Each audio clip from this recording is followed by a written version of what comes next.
Grabar. Entonces nosotros habíamos empezado nuestra sesión, habíamos dejado nuestra sesión hasta lo que habíamos explorado, todo lo que eran los bloques funcionales, bloque uno, bloque 2, bloque 3, básicamente como haciendo unas ideas generales y luego habíamos empezado como a precisar cada uno de los factores eh, neuropsicológicos. Sí, habíamos llegado hasta, habíamos hablado del factor de análisis y síntesis espaciales que tenía que ver con el procesamiento de la información visual. Habíamos establecido una relación entre el factor de perceptivo analítico del hemisferio izquierdo en relación con el procesamiento de la comprensión del lenguaje, porque el lenguaje tenía unas características espaciales y temporales. Cuando damos una orden del tipo antes de tomarte el café, báñate, ahí estamos hablando de temporalidades, y cuando decimos pásame lo que está encima o al lado, a la izquierda o a la derecha o debajo, estamos dando una orden espacial. Y por lo tanto, depende en gran medida la calidad del análisis visoespacial poder llevar a cabo esa instrucción, no equivocarme. Eh, Desde esa perspectiva, entonces, es importante, número uno, que nosotros como personas que estamos realizando la evaluación, reconozcamos que cualquier situación, problema, ¿vale? Motivo de consulta, puede tener diversas causas por las cuales se está presentando y que por lo tanto entonces nuestra responsabilidad es explorar las causas que pueden estar comúnmente más relacionadas o más asociadas con el fenómeno. Ejemplo, si el motivo de consulta tiene que ver con contextos educativos se refiere a dificultades para aprender, problemas para aprender. Entonces, la exploración que vamos a tomar no es una evaluación psicológica, sino que lo que vamos a hacer es un procedimiento de evaluación neuropsicológico. Si nosotros consideramos que ese motivo de consulta, si bien no proviene del contexto escolar, sino que proviene de una queja clínica, como puede ser estoy perdiendo la memoria, no recuerdo normalmente, estoy caminando y digo, ¿dónde estoy? No recuerdo, no sé si llego a un lugar y digo a qué vine, ¿vale? Entonces, si bien no estamos en el contexto, digamos, académico, escolar, tenemos una queja puntual sobre un déficit de una función cognitiva. Entonces, si el motivo de consulta se relaciona o con contextos escolares académicos o con déficit cognitivos, en el lenguaje, en la memoria, en la atención, ¿vale? Pues entonces nosotros lo que vamos a tomar es la evaluación neuropsicológica. Por eso empezamos por evaluación neuropsicológica para descartar cualquier, casi que es como si tuviésemos una herramienta que ustedes deciden si la utilizan o no la utilizan, pero lo importante es que sepan que tienen esa herramienta como psicólogos también. Entonces, hemos establecido por lo pronto estos dos factores neuropsicológicos, el de análisis y síntesis espaciales y el de oído fonemático, y habíamos, el de oído fonemático, mencionado la forma en la que se producían los sonidos del lenguaje. Es decir, cuando estamos hablando de oído fonemático, se tienen que producir unos sonidos en particular. Digamos que no leemos letras, sino que lo que leemos son sonidos. O lo que tratamos de hacer es la ejecución de un sonido.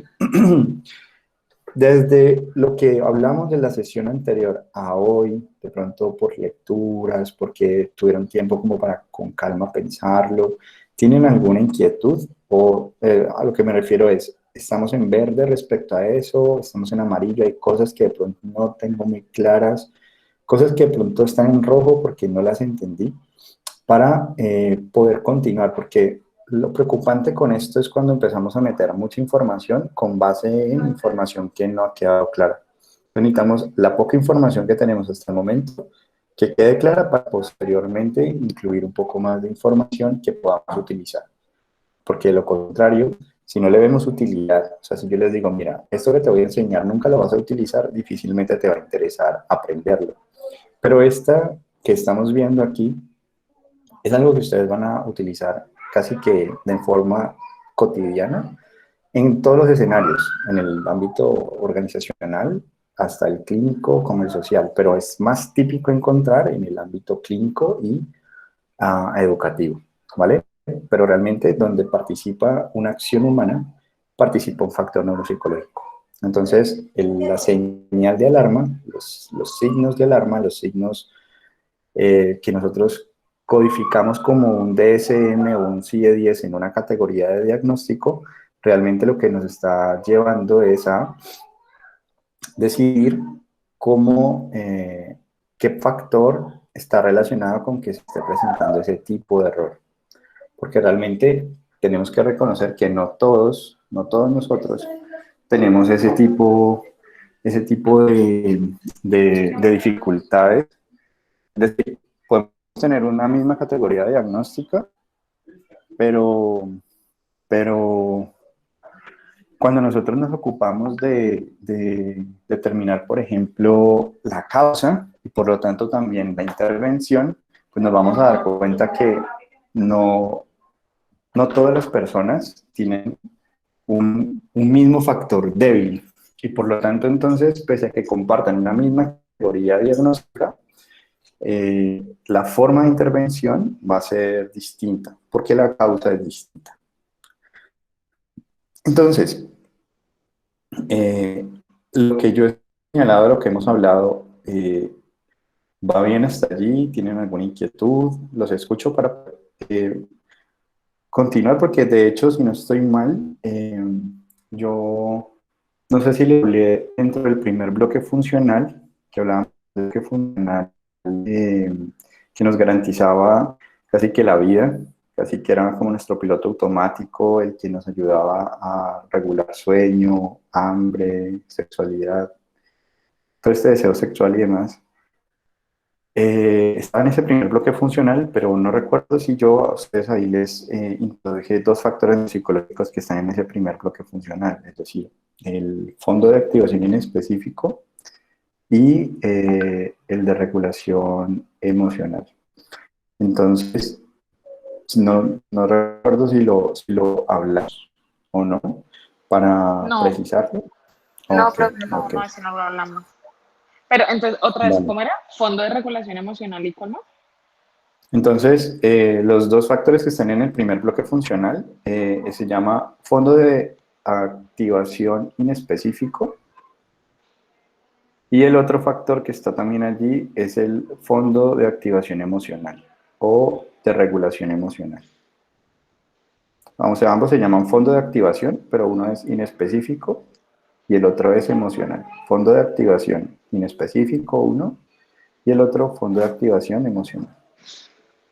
Entonces, qué papel juegan, digamos, estos factores neuropsicológicos en nuestras acciones humanas? El fondo de activación en específico hay que pensarlo como si fuera una especie de cuadernito en blanco, como si tuviéramos nuestra corteza cerebral lista, completamente lista, para activarse específicamente. Es decir, que mantiene la corteza cerebral, casi que todas las neuronas, como si estuvieran eh, en un tono cortical, listo para procesar información, ¿vale? ¿Eso qué significa? Que cuando yo, por ejemplo, ustedes aquí me aparecen como circulitos, ¿bien? Ustedes me aparecen como circulitos. Pero si yo, por ejemplo, tomara una forma como puede ser, digamos, este rectángulo que aparece aquí, pruebas, ¿vale?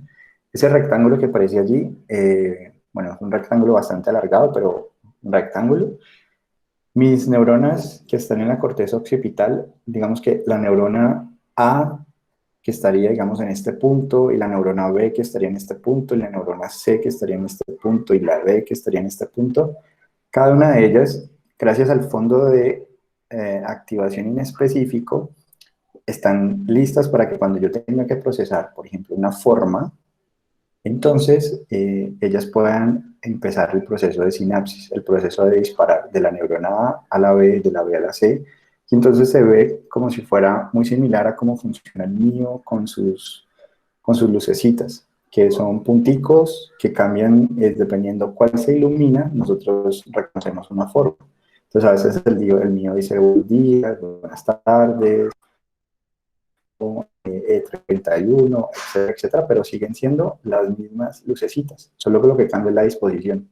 Entonces el fondo de activación inespecífico, pensémoslo como si tuviéramos, discúlpenme que hay alguien solicitando entrar.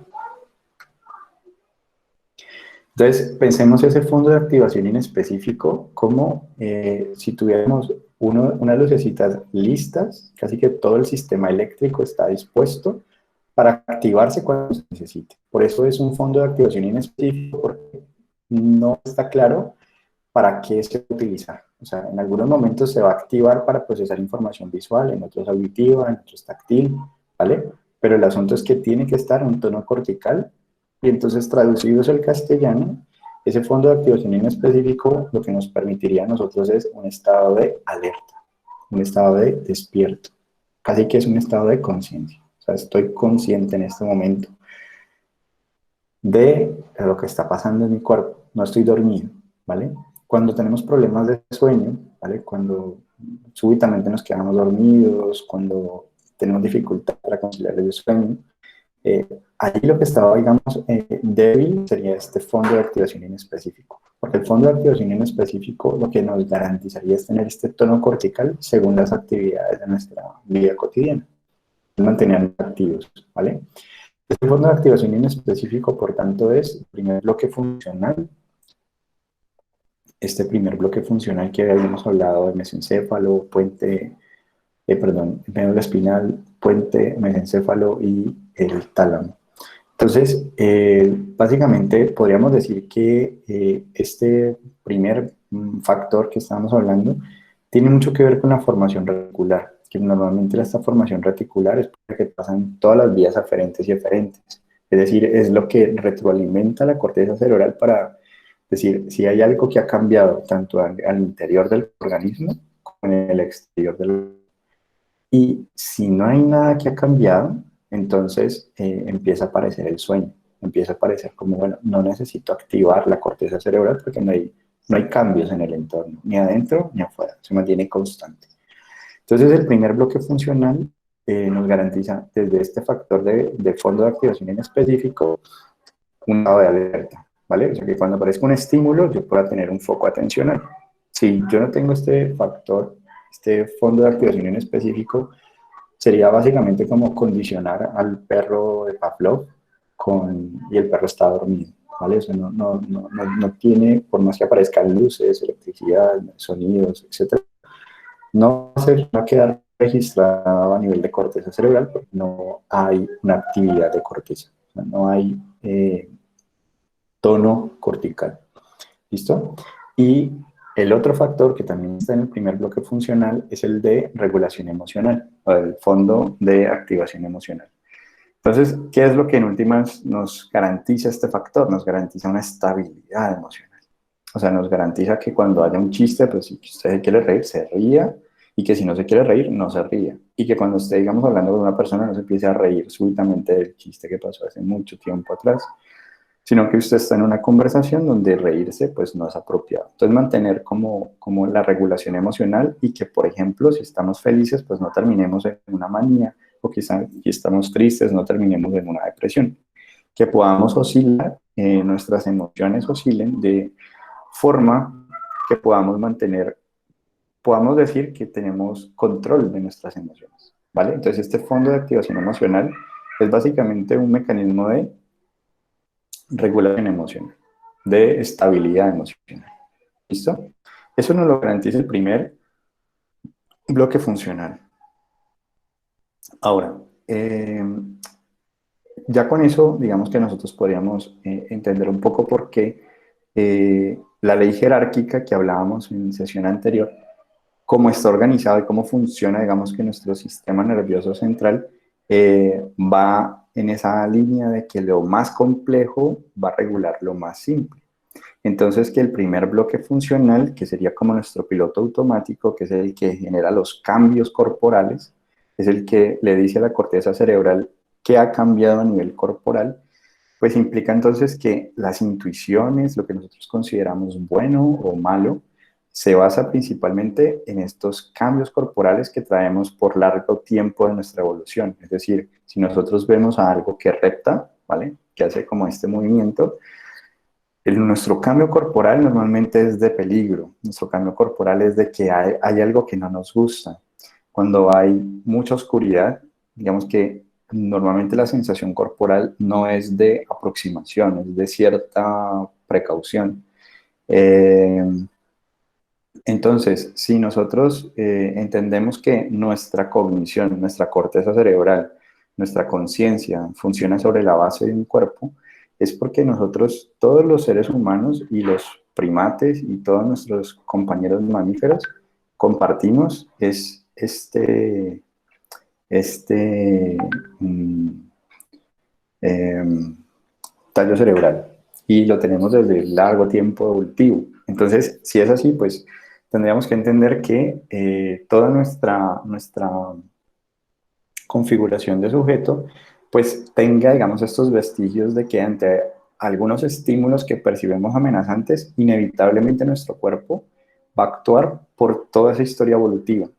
Las fobias y todo lo demás, digamos que tiene como su base sobre estos primeros elementos de cómo algunos estímulos se asemejan, ¿vale? A estas características filogenéticas, o sea, de nuestra historia como especie. Ahora, si nosotros entonces con esto podemos decir, ok, la mente existe con base en un cuerpo, yo no lo puedo desconocer.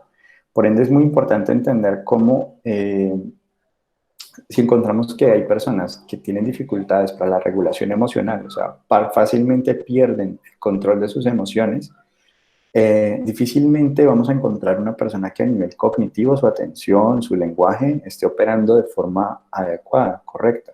Normalmente hay una relación entre el cuerpo y la mente, o sea, no es como si fueran por separado. Entonces, dentro de nuestra historia clínica, dentro de nuestra evaluación, cuando estamos en la exploración, hay un apartado que nosotros debemos explorar con mucho detenimiento, con mucha calma. ¿Cómo se llama ese apartado? Es básicamente el desarrollo emocional. Es decir, vamos a tener un apartado en nuestra historia clínica que se llama desarrollo emocional. Y ahí que vamos a buscar, que vamos a explorar. ¿Cómo lo describirían a esta persona cuando era niño? ¿Vale? Como una persona tranquila, como una persona, digamos, sociable, como una persona tímida, o una persona que no sabíamos por qué lloraba, porque estaba feliz. Y entonces aquí es cuando tenemos la posibilidad de retroalimentación de los cuidadores, pues podríamos preguntar, pero podemos preguntar es a terceros, pero también a la misma persona sobre cómo se describiría, cómo recuerda que lo describirían. Si le preguntáramos a esta persona, ¿cómo te describirían tus amigos? ¿Qué dirían de ti? ¿Qué dirían tus papás de ti? De cómo eran como tus emociones, cómo se manifestaban.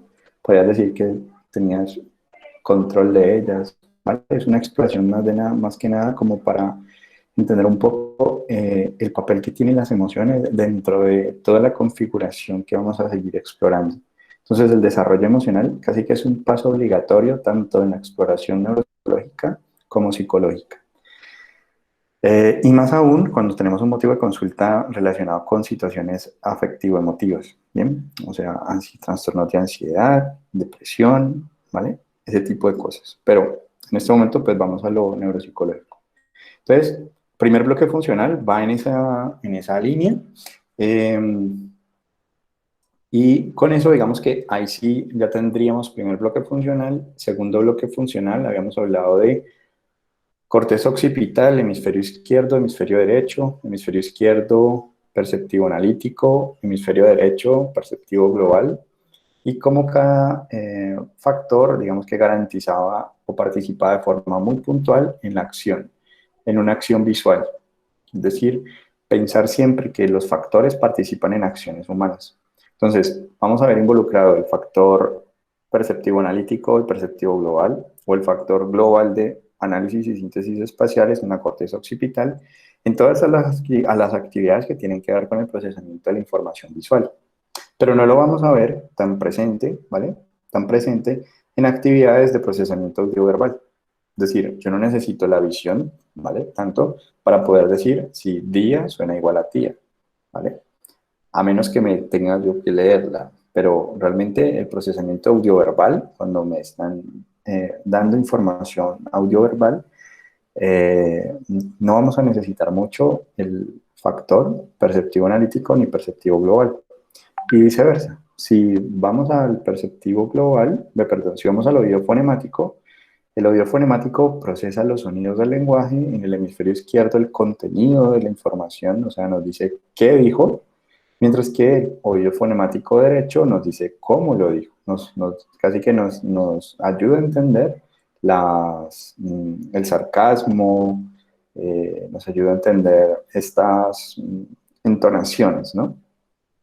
Esto que va en el lenguaje no verbal. Profe, ¿Sí? entonces el derecho dice, o sea, identifica cómo lo dijo y el izquierdo qué dijo, ¿cierto?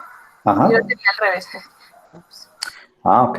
Bueno, recordemos siempre, casi que en términos generales, las cortezas derechas, ¿vale?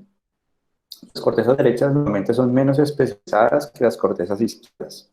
Es decir, si yo de niño me lesiono la corteza izquierda, tengo un peor pronóstico para mi desarrollo posterior.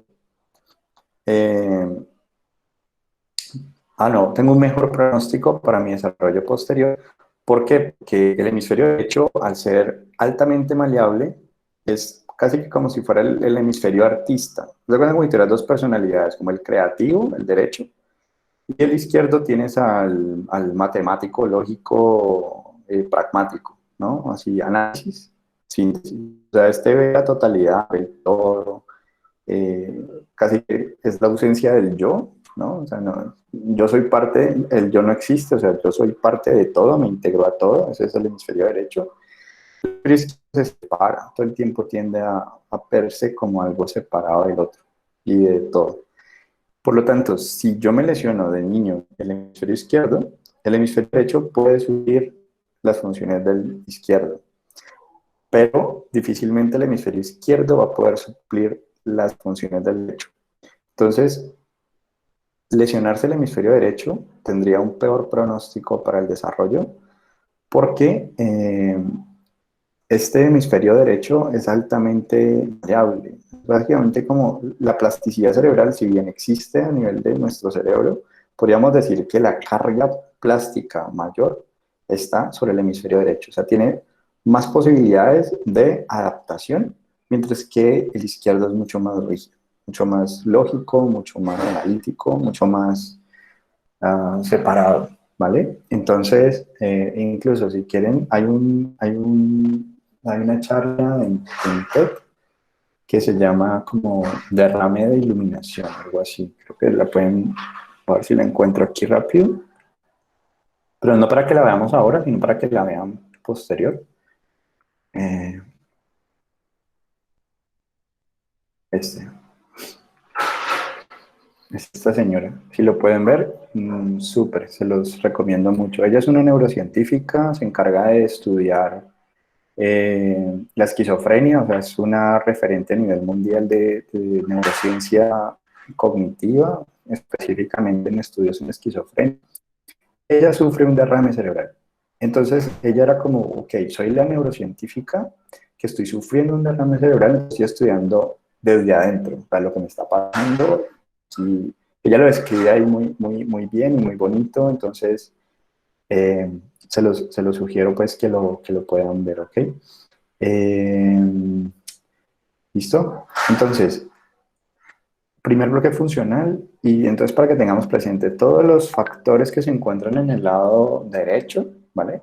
Siempre van a tener que ver con el procesamiento como creativo, o sea, la percepción de la totalidad, la percepción de la totalidad en términos del mensaje tiene un sentido, un para qué.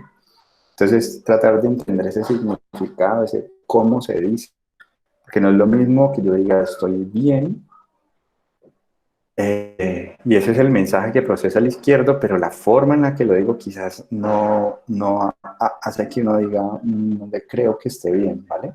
Entonces, desde esa Qué pena, es perspectiva, que siempre, se me está cortando, entonces casi no te escuché esa parte. Es que tengo confundida porque es que yo la clase pasada había copiado lo mismo, que el oído derecho procesaba la entonación y el izquierdo el contenido.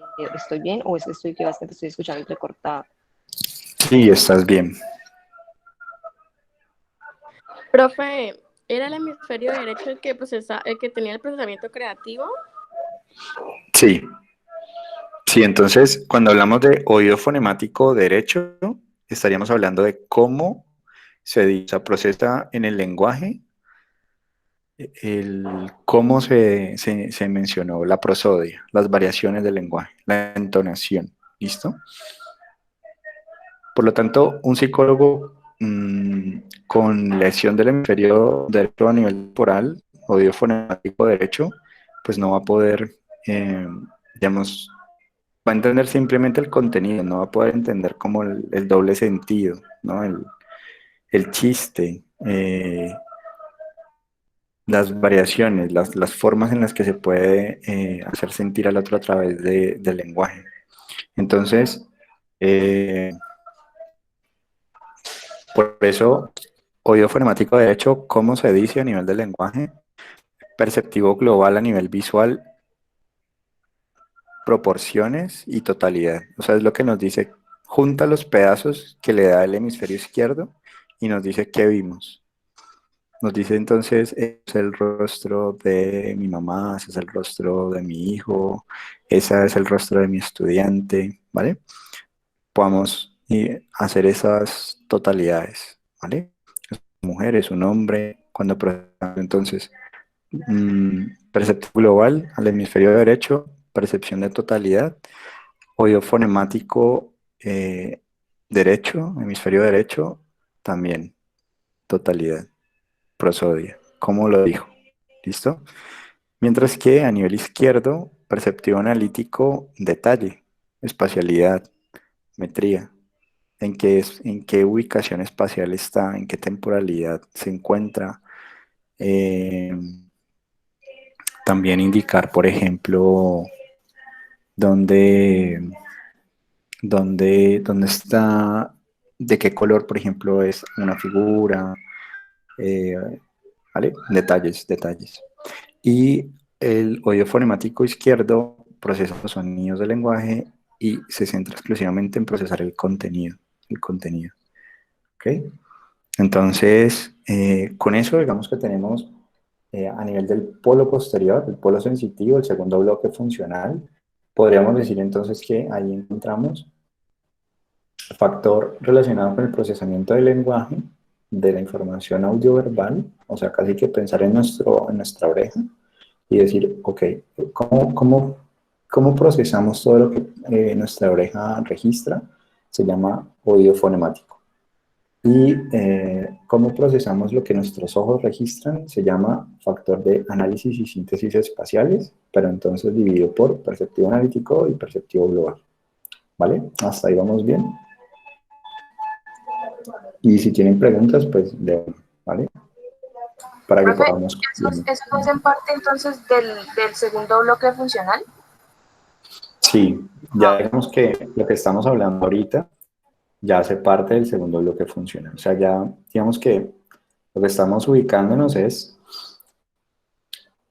en toda esa corteza temporal para oído fonemático y occipitales para, bueno, aquí no sé, nos sacas el cerebelo, pero lo que quiero señalar es occipitales con, con análisis y síntesis espaciales, izquierda perceptivo analítico, derecha perceptivo global, y a nivel temporal tendríamos oído fonemático, izquierdo y derecho, ¿vale?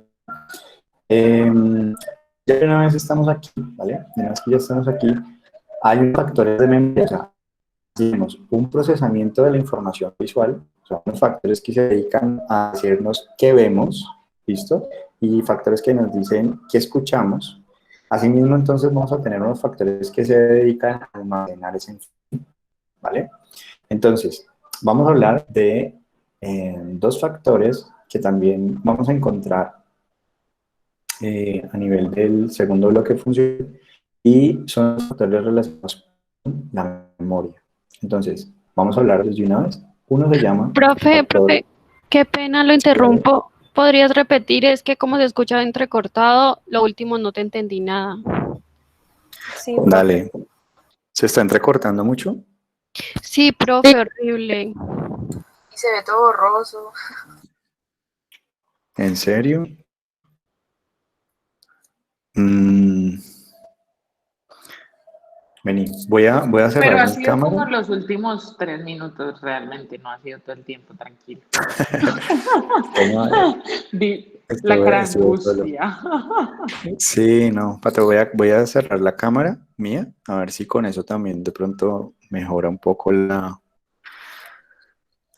transmisión. Entonces,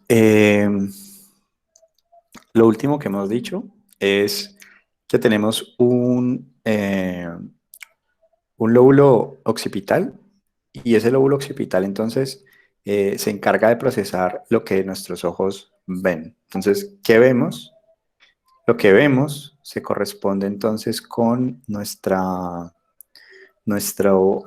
perceptivo analítico a nivel izquierdo y perceptivo global a nivel derecho. Y que a nivel temporal tenemos entonces lo que nuestros oídos perciben, lo procesa el factor de oído fonemático. A nivel izquierdo nos dice qué escuchamos y a nivel derecho nos dice cómo lo escuchamos, como que cuál es la intención que tenía, ¿vale? Cuál es la entonación que usó, ¿vale? Y así como tenemos unos factores que procesan la información, que es lo que vemos y lo que escuchamos, también vamos a tener unos factores que lo que hace es almacenar esa información, ¿vale? Hasta ahí se siguió entrecortando, o ya mejor. Pues ya un poquito mejor, profe. Profe, una preguntita, qué pena. Sí, Fondo de activación en específico y fondo de activación emocional, ¿con qué tenía relación? Es que no, como se copia así rápido y no copias aparte. bien. Están en el primer bloque funcional y el fondo de activación emocional tiene que ver es con la regulación de tu emoción, ¿vale? Principalmente. O sea, que tú cuando sientas que quieres expresar algo, lo expresas y cuando si estás en un velorio no empieces a reírte súbitamente, como que puedas regular tus emociones, ¿vale? Y el fondo de activación inespecífico es el que te permite estar alerta, tener un tono cortical, que tu corteza cerebral esté lista para procesar la información. O sea, se permite que los bloques 2 y bloque 3 puedan participar, puedan funcionar. Porque si tuviéramos debilidad en el fondo de activación en específico, estarías o dormida o tendrías la imposibilidad para dormir. Que cualquiera de los dos extremos pues, nos genera un problema de salud. Bien, Bueno, profe, gracias. vale. Y ahora, entonces, decíamos que el proceso de la información, una cosa es procesar la información, que ya lo vimos, y ahorita vamos a hablar entonces de lo que tiene que ver con el almacenamiento de la información, ¿vale? Entonces, si nosotros vamos a evaluar memoria, ¿vale? Si nosotros decidimos que queremos evaluar memoria, hay un elemento importante a considerar y es que en esa evaluación de memoria, sí o sí, tenemos una memoria de corto plazo y una memoria de largo plazo. La memoria de largo plazo para la evaluación, nosotros la vamos a considerar como el paso de 30 minutos, ¿vale? Por lo tanto, digamos, ustedes dirían, ok, una memoria de largo plazo de siguiente sesión, o sea, ha pasado semana, no. Para la evaluación se considera entonces una media hora entre que tú presentas el estímulo y vuelves a preguntar por el estímulo. Ahí consideramos que la memoria como tal, que estás evaluando 30 minutos después, es una memoria ya de largo plazo. ¿Se entiende eso? Es decir, que si ustedes tienen una sesión y la sesión dura 45 minutos y les quedan 5 minutos y ustedes dicen, voy a evaluar memoria, la recomendación es no lo hagan, porque necesitamos que, imagínense si yo les evaluara a ustedes y les dijera, te voy a decir una lista de palabras, te digo la lista de palabras y te dejo ir, te vas. Y luego a la siguiente semana te digo, ¿te acuerdas de la lista de palabras que te dije en la sesión anterior? Ahí hay un efecto de contaminación bastante alto. Entonces yo ya no estaría midiendo tan directamente la memoria de largo plazo. Entonces lo que se ha acordado es dejar pasar una media hora aproximadamente. Por lo tanto, cuando ustedes están evaluando, ustedes empiezan por evaluar casi que memoria, ¿vale? Y hacen otras tareas distintas que van a tomar aproximadamente media hora y van a volver a preguntarle a la persona, ¿te acuerdas de las palabras que te dije? ¿O te acuerdas de los dibujos que te mostré?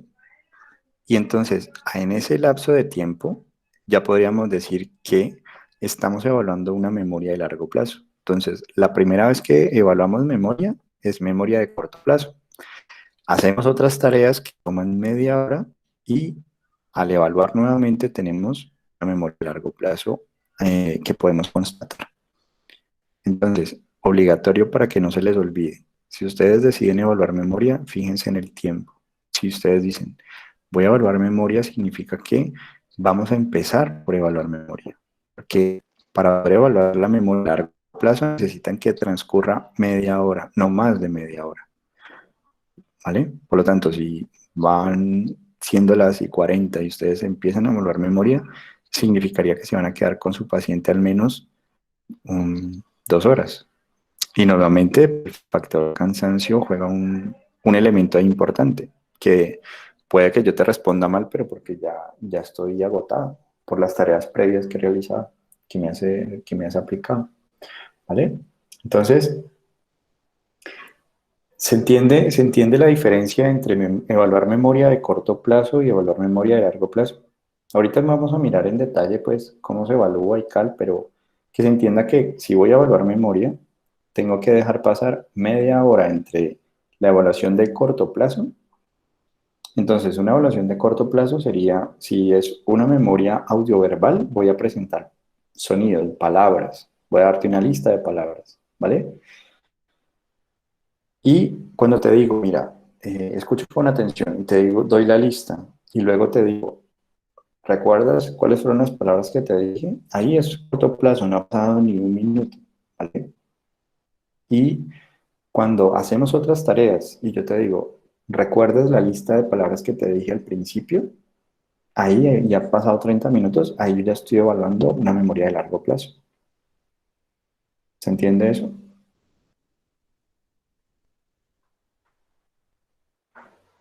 Sí, profe.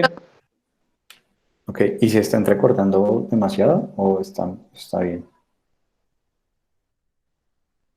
Por ratos, profe, se escucha feo. Pues no sé si solo a mí, pero por ratos se entrecorta muchísimo.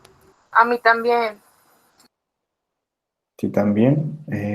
A mí también. Yo creo que es porque ha estado lloviendo mucho, entonces, o bueno, por mi casa. Profe, a mí también. Vale, esperen, yo voy a desconectar algunos equipos del Wi-Fi, a ver si también eso ayude a mejorar, ¿vale? Esperen, ya regreso.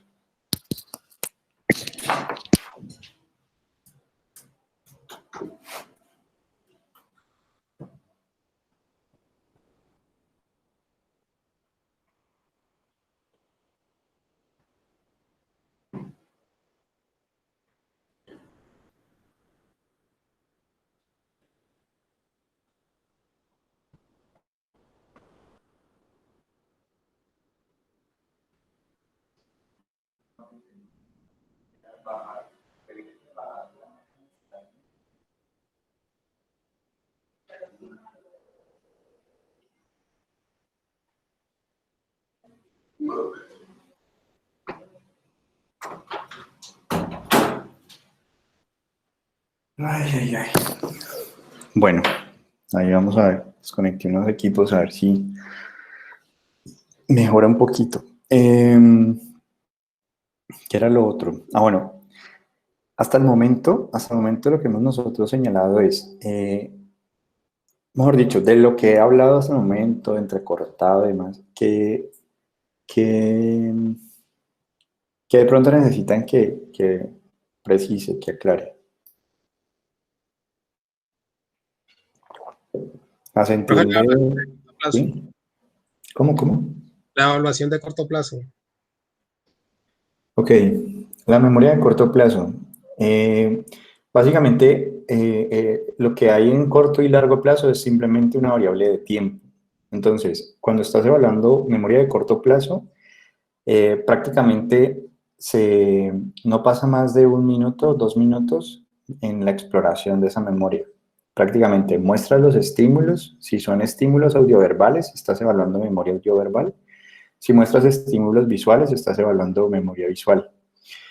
Si la evaluación de la memoria audioverbal, tanto audioverbal como visual, casi que tiene siempre un mismo patrón, digamos, de evaluación, donde presentas los estímulos, vamos a llamar a estímulo tanto información visual como audioverbal. Entonces tú presentas el estímulo seguido, ¿vale? Casi que el siguiente estímulo de un lapso alrededor de 1 segundo por estímulo. ¿Eso qué significa?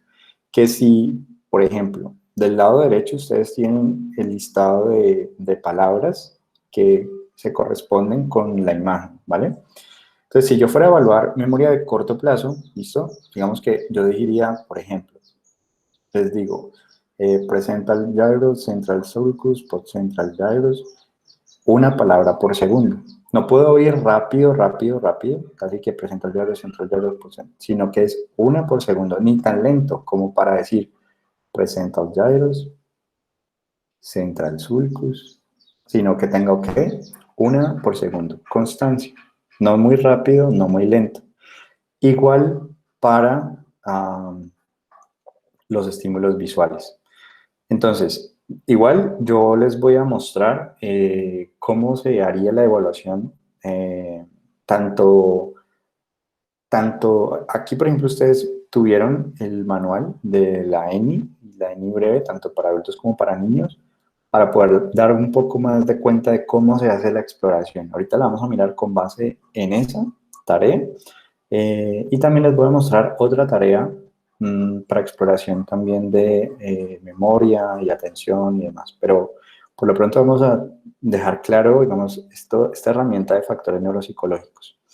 Entonces, la memoria de corto plazo básicamente es una por segundo la presentación de los estímulos y al mismo tiempo tener en cuenta que no ha pasado mucho tiempo. Es decir, tú empiezas la evaluación de memoria de corto plazo presentando estímulos audioverbales, 1 por segundo, y luego preguntas inmediatamente.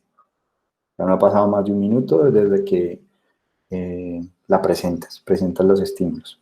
Ahí estás evaluando corto plazo. ¿Cómo es el registro de la información? ¿Listo? ¿Cómo está siendo registrada?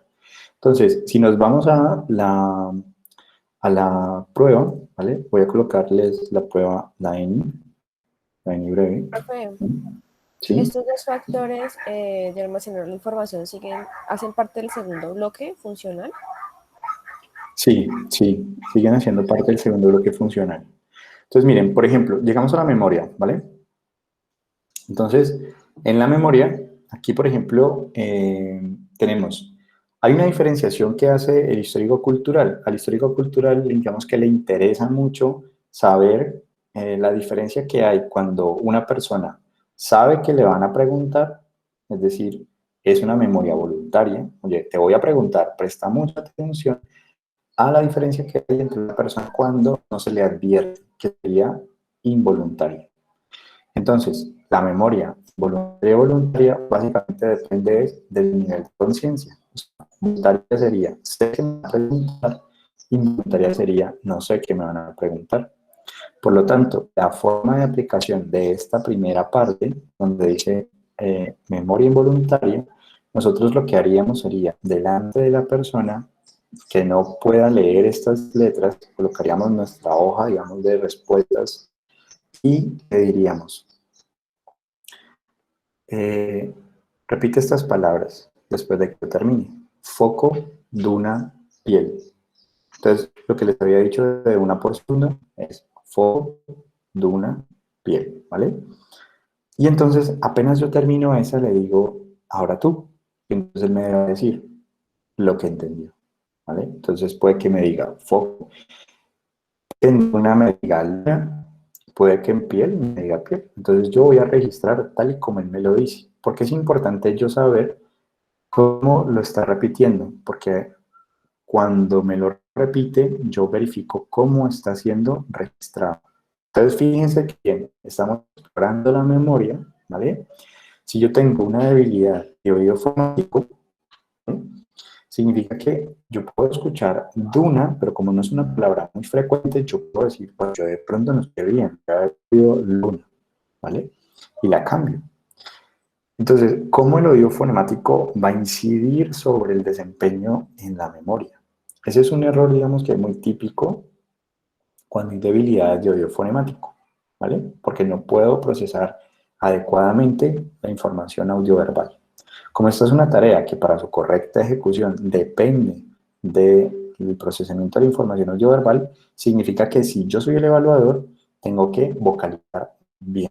O sea, no se tiene que entender por ningún motivo. Tiene que ser muy clara la pronunciación, porque va a depender en gran medida su correcta ejecución de la forma en que yo lo diga. Que es lo que va a repetir, es lo que yo le diga. Entonces, foco, duna, piel, ahora tú, registramos cómo queda y ahora seguimos. Bruma, gasa, luz. ¿Listo? Y registramos.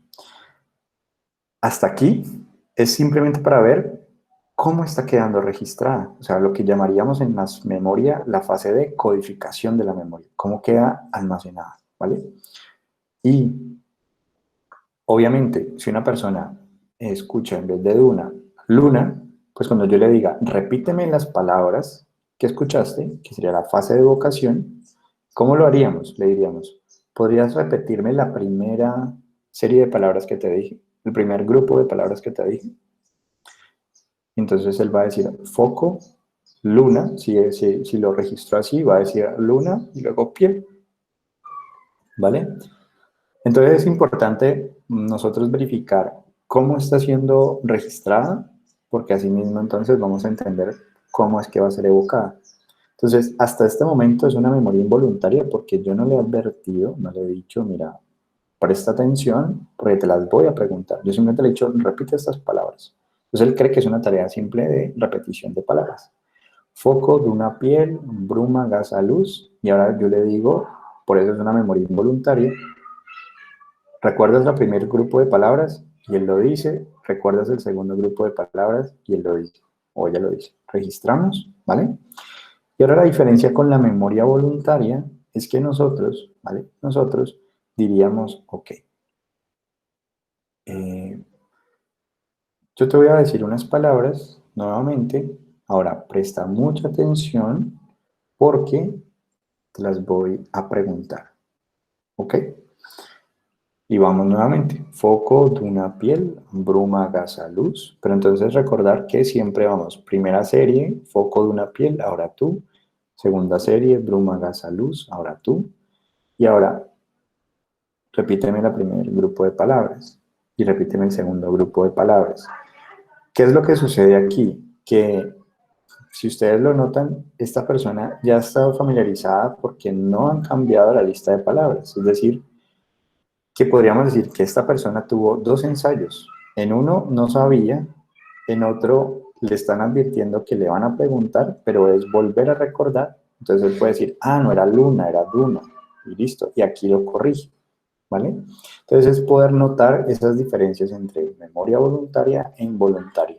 Hasta aquí estamos evaluando una memoria de corto plazo, porque no ha pasado 30 minutos. Pero si yo quisiera evaluar memoria de largo plazo, porque en esta tarea nosotros no evaluamos memoria de largo plazo, ¿qué tendría que hacer yo? Casi que cerrando la sesión, pasados 30 minutos, pues yo puedo seguir haciendo estas otras tareas, ¿vale?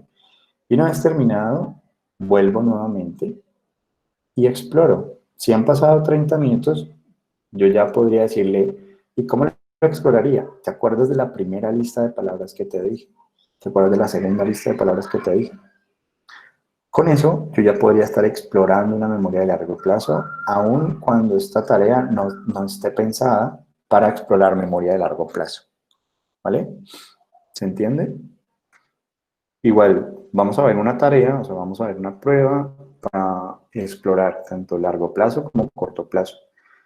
¿Vale? Entonces, yo quiero es como mostrarles el asunto de lo que causa que yo pueda realizar ciertas tareas cognitivas, ¿vale? Ciertas acciones, el lenguaje, la memoria, ¿vale?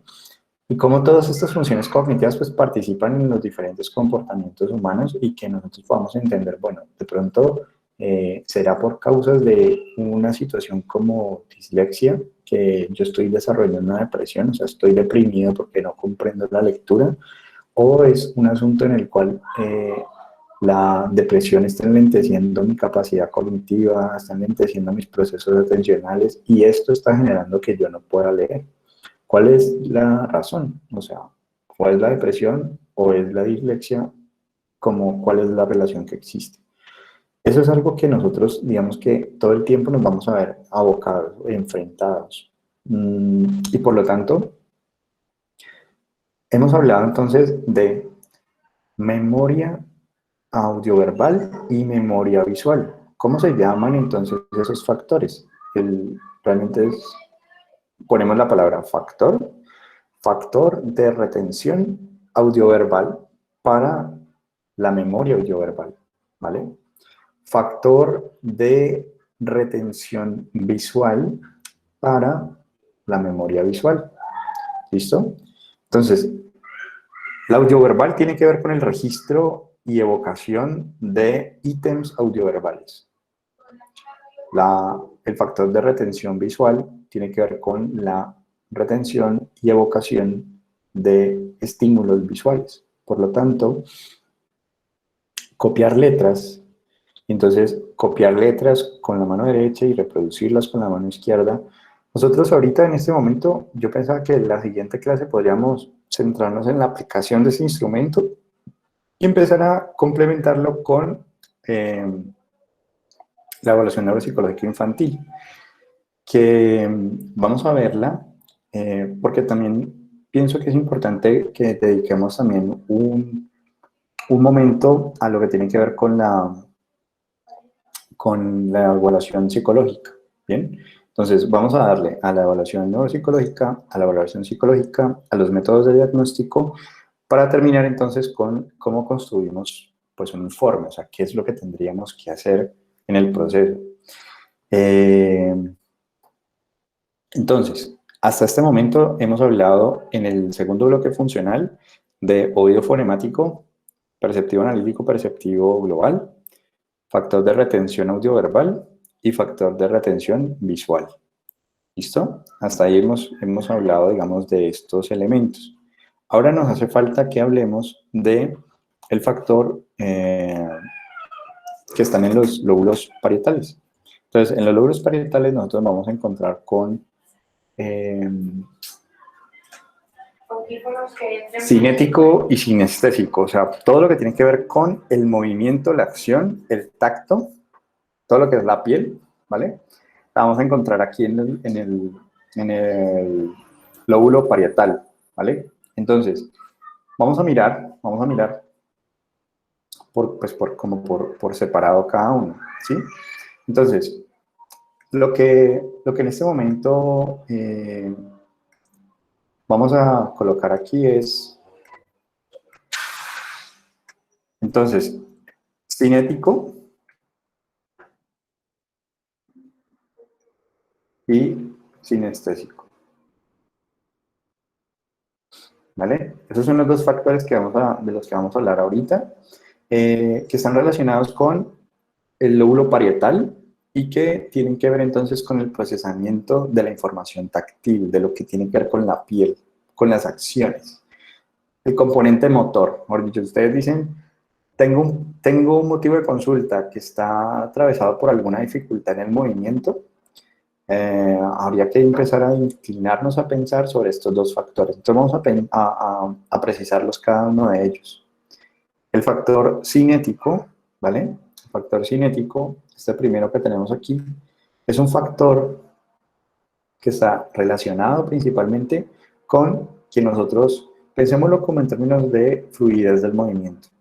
Es decir, es un factor que nos garantiza que nosotros podamos no vernos cuando nos movemos como si fuéramos robots, sino que se ve el movimiento como algo fluido. El factor cinético, por lo tanto, me permite que yo pueda pasar de un eslabón motor a otro eslabón motor que es cualitativamente distinto. Entonces, para eso voy a activar la cámara, es necesaria, para poderles, digamos que mostrar un poquito. Entonces, ¿dónde estoy? Entonces, miren, nosotros cuando hablamos de cualitativamente distinto, ¿listo? Lo que estamos diciendo es, primero, cualitativamente distinto sería este movimiento tiene una característica motora diferente a este movimiento, ¿vale? Por lo tanto, pasar de un movimiento cualitativamente a otro cualitativamente diferente es gracias al cinético, ¿vale? Uno podría decir, abrir la mano, cerrar la mano. El hecho de yo hablar, o sea, pasar de un eslabón motor, que puede ser la A, a la E, ese paso fluido de un eslabón motor cualitativamente distinto a otro eslabón motor cualitativamente distinto y que sea fluido, es gracias al factor cinético. Por lo tanto, por ejemplo, James Rodríguez, cuando se queda en un eslabón motor mucho tiempo, ¿vale? Cuando va a hablar, pues es una señal de debilidad del factor cinético, ¿bien? Es decir, el paso fluido de un eslabón motor a otro eslabón motor es gracias a esta participación del factor cinético. Por lo tanto, podríamos pensar que la fluidez motora, ¿vale? Cuando nosotros bailamos, cuando nosotros caminamos, cuando nosotros hablamos, en últimas, escribimos, leemos, ¿vale? Pasar fluidamente de un renglón a otro renglón y no saltarnos de renglón, no saltarnos una palabra, pues estaría garantizado por el factor cinético. Entonces, el factor cinético tiene que ver con esta fluidez del movimiento, con este paso de un eslabón a otro eslabón motor.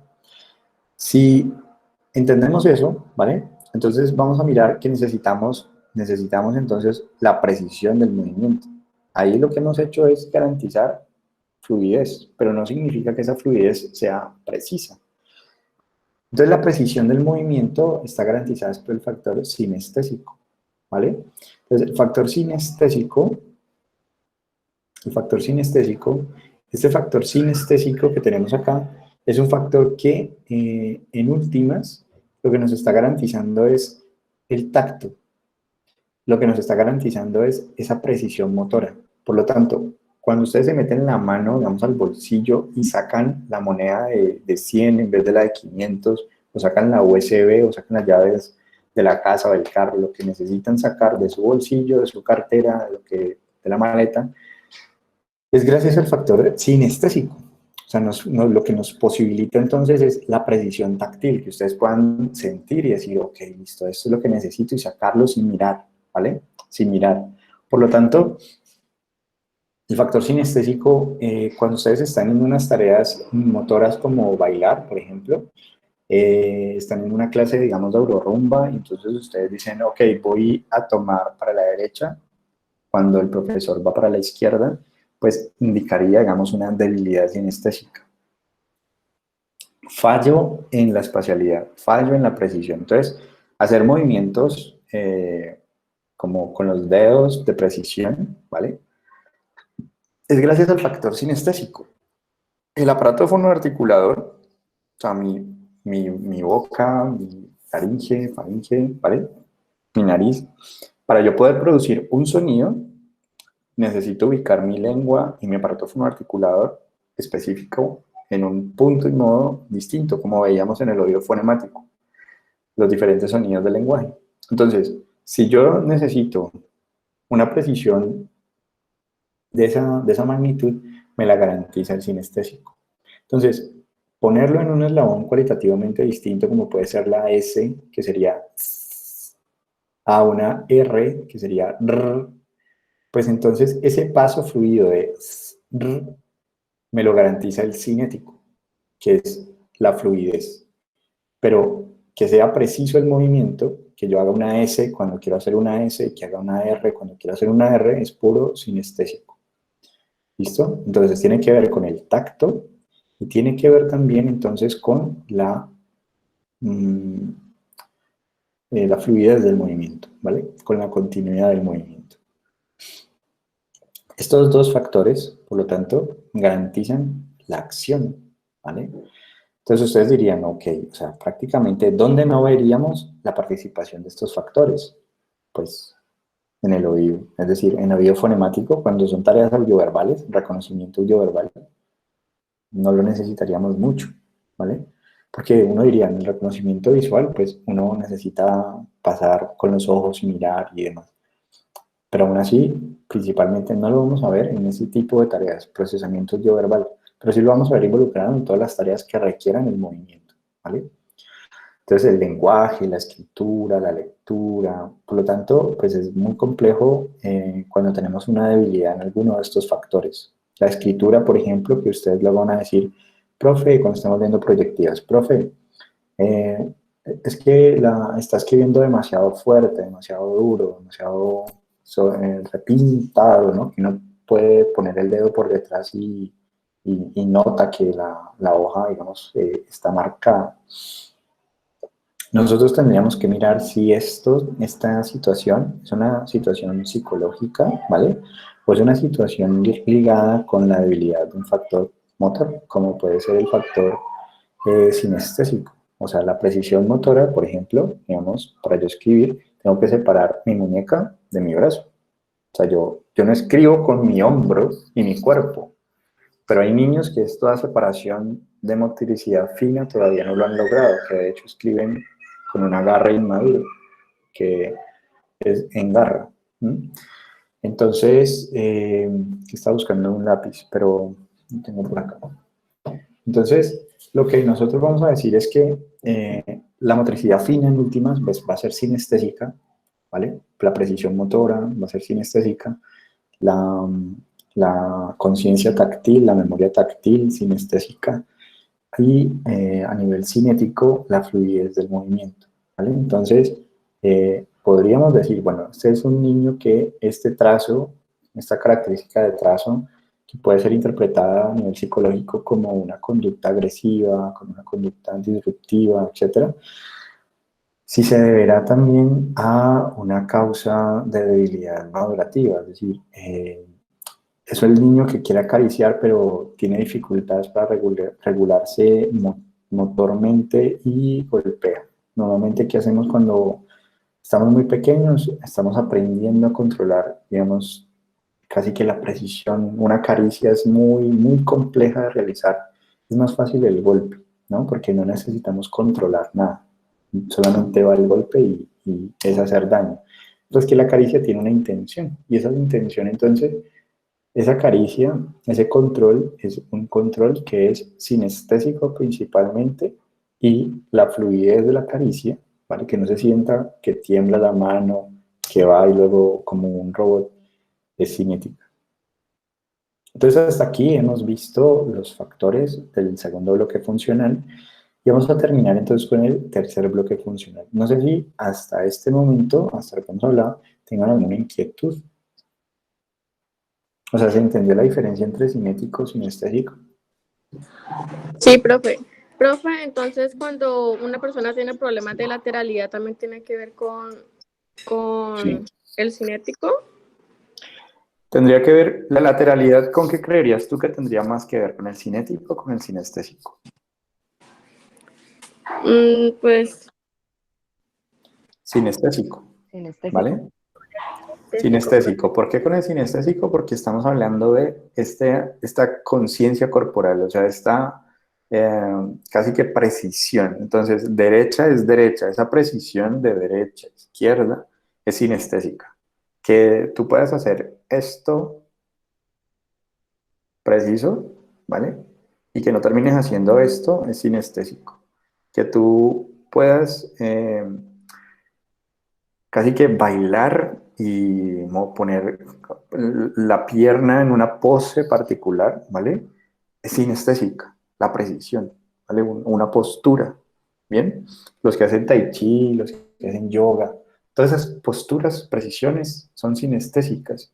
Cuando estamos practicando un deporte y queremos patear la pelota de una manera, lanzar la pelota de una forma, cuando lanzamos, la posición de nuestro cuerpo nos dice si la pelota va a ser encestada o no. Los que llevan mucho tiempo lanzando, practicando, porque es pura información sinestésica, precisión motora.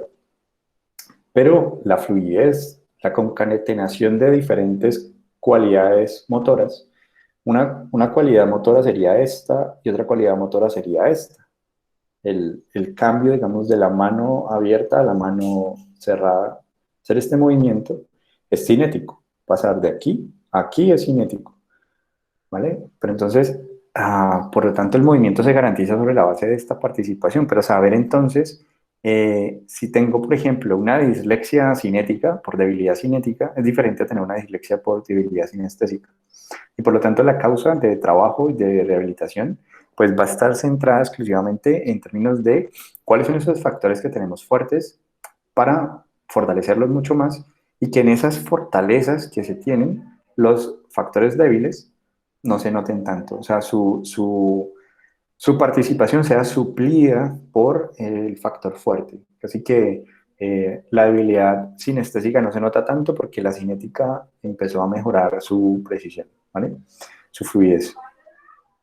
Entonces, hasta este momento es interesante. O sea, yo espero que con esto ustedes empiecen a mirar a las personas que los rodean, si están en el geriátrico, digamos, y ven a una persona, un adulto mayor que tiene dificultades para iniciar el movimiento y para detener el movimiento, que normalmente son demencias tipo Alzheimer, tipo Parkinson, perdón, casi que son demencias corticales. Entonces, estas demencias corticales tienen una habilidad de base que sería cinética o sinestésica. O sea, si tenemos el caso de un paciente que los signos son que se le dificulta iniciar o detener el movimiento, que si lo paramos y lo empujamos de espaldas, es decir, a ver, si yo me pongo de pie, ¿vale? Si yo me pongo de pie y me paro así, ¿vale? Y me empujan para atrás, yo inmediatamente voy a hacer una acción de corrección, ¿vale? No me voy a caer. Pero si tengo Parkinson, voy a tener dificultades para hacer las correcciones motoras necesarias para no caerme, ¿vale? Entonces, más importante que tener temblor en las manos, realmente eso no es un criterio pues de diagnóstico de Parkinson, es más el asunto con la iniciación o la detección del movimiento. O sea, que yo detenga mi movimiento, si va un paciente con Parkinson caminando y aparece un obstáculo súbito, se va a chocar. Tiene muchas dificultades para detenerse y también va a tener muchas dificultades para iniciar el movimiento. Por lo tanto, si está quieto y se empuja, va a tener muchas dificultades para iniciar movimiento y corregir. Entonces, ¿es una habilidad más cinética o sinestésica? Eso sería cinético, Cinética. ¿cierto? Lo que es de iniciar y de tener el movimiento. Exactamente, cinética, completamente cinética, porque es principalmente cualitativamente distinto es estar quieto, ¿vale? Y entonces el cinético tiene que ver con pasar de estar quieto a estar en movimiento, que sería el cambio cualitativamente motor. Entonces se me dificulta pasar fluidamente, o sea, o me quedo quieto o me quedo en movimiento, pero no puedo pasar fluidamente de un lado al otro. Entonces es una habilidad cinética, ¿listo? Bien, bien. Entonces, la idea cuál es, que ustedes con esto pues vayan mirando el mundo que les rodea como con ojos distintos, ¿no? Como que, ok, ya que si tengo ese tipo, está pasando o estoy notando esto, es debilidad de qué factor, ¿no? Cuando yo hago, o sea, lo que quiero es como que empiecen a valorar un poco más, que en sus acciones cotidianas miren todo lo que pasa para que ustedes lo realicen.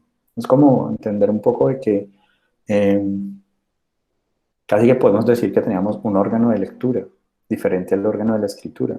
Como si tuviéramos diferentes factores participando para que ustedes puedan leer, escribir, hablar, y empezar a notar un poco más de qué forma los factores están contribuyendo a que tengamos la vida que tenemos. Buena o mala, pero ahí está, ¿vale?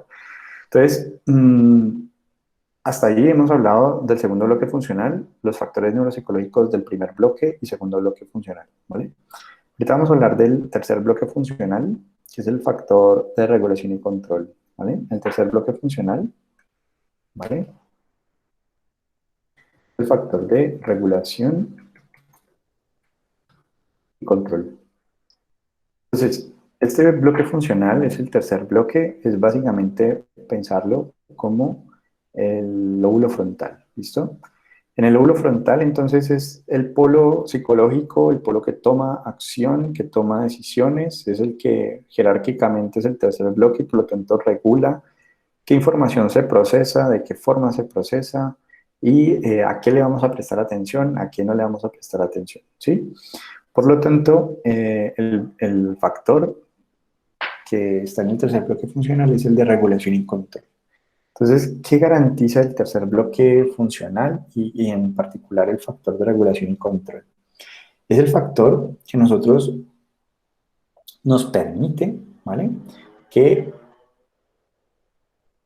un objetivo, una meta, ¿vale?, cualquiera que sea, nosotros podamos fijarnos esa meta, ese objetivo y alcanzarlo. O sea, planear, regular, controlar en función de las consecuencias que traen nuestras acciones y decir, estamos lejísimos del objetivo o estamos muy cerca del objetivo. Ejemplo, yo no leí la lectura que había dejado y entonces tengo el objetivo de entender lo que el profesor está diciendo. Entonces yo digo, ok, estoy muy lejos, debe ser porque no leí, voy a leer. Y resulta que yo creía que al leer iba a quedar más cerca de comprender y resulta que terminé peor. O sea, terminé entendiendo menos, como que con más inquietudes, con más dudas, ¿vale? Entonces el factor de regulación y control lo que nos está informando todo el tiempo es en función de la meta, del objetivo que nos hemos planteado, qué tan cercanos, qué tan lejanos estamos y sobre todo nos permite estar casi que anclados, actuando en función de los cambios contextuales, ¿vale? ¿Eso qué significa? Que si yo pongo una tarea, ¿listo? Y resulta que yo planeo resolverla con una estrategia cognitiva, voy a leer, ¿listo? Resulta que no lo logré, pues si tengo habilidad del factor de regulación y control, yo voy a seguir leyendo, sin cambiar de estrategia cognitiva. O sea, sé que estoy lejos, no me doy cuenta que estoy lejos, es como si tuviera dificultades para cambiar de estrategia cognitiva, para decir, bueno, entonces, ¿qué necesito hacer para entender? Voy a preguntarle al profesor, voy a reunirme con un compañero para que me explique qué otras alternativas tengo para poder entender, porque ese es mi objetivo. Entonces, el factor de regulación y control tiene que ver con que nosotros podamos regular y controlar nuestra actividad, nuestra conducta. Y lo interesante de este factor es que somos, como seres humanos que somos, nosotros a través del lenguaje podemos regular y controlar nuestra actividad. O sea, yo les puedo decir a ustedes, miren, cuando escuchen la palabra rojo van a dar 2 aplausos. Y cuando escuchen la palabra blanco van a dar 1 aplauso. Entonces la niña tiene moño rojo, entonces uno esperaría 2 aplausos, ¿vale? Pero yo les puedo decir a los 5 segundos, decirles ya no. Ahorita cuando escuchen la palabra rojo van a dar 1 aplauso. Y cuando escuchen blanco van a dar 2 aplausos. ¿Listo? Y digo, el tablero es blanco y tiene una mancha roja. Entonces esperaría 3 aplausos. ¿Bien? Entonces, en ese orden de ideas, uno diría, los seres humanos podemos hacer esos cambios rápidos porque podemos regular y controlar nuestra actividad sobre el lenguaje. Pero, ¿cuánto tiempo nos tomaría, por ejemplo, si yo le doy la mano a un perrito y yo le entrené para que me diera la mano, decirle, no, mira, cuando yo te dé la mano, ya no es que me des la pata, sino que te hagas el muerto, ¿vale? Me tomaría mucho tiempo nuevamente de entrenamiento para cambiar ese comportamiento, a diferencia de los seres humanos. Por lo tanto, este factor de regulación y control no va a participar cuando nosotros lo colocamos a seguir un modelo, una pauta. Es decir, si Ustedes han visto a Bart Simpson cuando lo ponen al principio de los capítulos a copiar, no, prometo o lo que sea, ¿vale? Y copia, copia, copia. Ahí no hay regulación y control. Yo simplemente sigo la pauta. Copio, copio, copio, copio. Y entonces el factor de regulación y control tiene que ver con que yo me mantenga en la actividad que me han propuesto. O sea, si yo, por ejemplo, le pregunto a una persona, bueno, ¿cómo te llamas? ¿Vale? Yo no esperaría que me responda 23 años, ni que me diga, ay, el té está muy rico, el café está bueno, sino que me diga Alejandro o me diga Margarita, ¿vale? Entonces, el factor de regulación y control, en últimas, lo que nos está garantizando a nosotros es que podamos actuar según el contexto. Entonces, si el contexto nos dice, ¿cómo te llamas? Entonces yo pueda responder. Si el contexto me dice que lo que yo estoy utilizando como estrategia para resolver el problema no está funcionando, significa que yo tengo que cambiar de estrategia, porque el contexto me está diciendo que no funciona. En Netflix hay una película de Tom Hanks que retrata una historia de la vida real de un piloto que creo que se llama Sully, la película. Este piloto, cuando despega el avión, a los pocos minutos de vuelo ingresan unos pájaros a los motores y él pierde los motores. Si él fuera una inteligencia artificial, es decir, si no tuviera un factor de regulación y control, seguramente mucha gente hubiera muerto, porque él estaría programado para ir del punto A al punto B, ¿vale? Y difícilmente uno va a contemplar la posibilidad de que pierda todos los motores a los pocos minutos de vuelo. Entonces, desde esta perspectiva, cuando uno tiene un factor de regulación y control, tiene una corteza cerebral frontal sana, entonces él puede empezar a tomar decisiones en función de los cambios contextuales. Entonces él nota que hay un río cerca, el río Hudson, y él aterriza sobre el río Hudson. Nunca se había hecho, pero con eso salvó muchas vidas. Entonces, desde esa perspectiva, el factor de regulación y control, pues en última, es básicamente lo que nos ha permitido a nosotros como seres humanos construir nuestra civilización, que nos ha permitido a nosotros decir, vamos a trabajar colectivamente y negociar, o sea, poder decir, bueno, yo tengo un objetivo que es graduarme, puede que me caigas mal, pero nos pusieron a trabajar juntos, listo, vamos a sacarlo adelante, ¿vale? El factor de regulación y control, por lo tanto, monitorea todo el tiempo si lo estamos haciendo bien o mal, ¿ok? El factor de regulación y control, por lo tanto, nos ayuda a que las actividades que nos hayamos planeado las hagamos, las podamos cumplir y tomar decisiones a tiempo. Entonces, por lo tanto, es un factor que permite que tengamos una regla, un objetivo, y que en función de esa regla y objetivo nosotros podamos organizar nuestra actividad, planear, regular, controlar, darnos cuenta si la estrategia funcionó, no funcionó, si está funcionando, si hay que cambiarla. Entonces, por ejemplo, si yo ya tengo años de experiencia escribiendo, ¿vale? Y he escrito, y he escrito, y he escrito, y escribo mal, o sea, tengo errores de ortografía, ¿cuál es la regla? Una regla ortográfica. Si yo omito las reglas ortográficas porque tengo debilidad del factor de regulación y control, o sea, casi que se me convierte como en señal de debilidad el hecho de que yo sepa la regla, pero no me oriente a corregir en función de esa regla. La regla es que antes de la P va una N, y yo sigo escribiendo con N antes de P. Eso es una habilidad de regulación y control. Si yo ya he interiorizado la regla, la norma, ¿vale? Y sigo cometiendo ese error, implicaría entonces debilidades de regulación y control. Eso es un músculo que se fortalece. O sea, hay personas que pueden regular mejor su actividad que otras, pero en el fondo lo que quiero como indicarles es que está presente en casi que todas nuestras actividades de la vida cotidiana. Por lo tanto, es un error pensar que todo es debilidad del factor de regulación y control. O sea, nosotros no podríamos decir, el motivo de consulta se explica por una debilidad del factor de... A menos que yo tenga, que yo note que los tipos de errores que se están presentando son errores típicos del factor de regulación y control.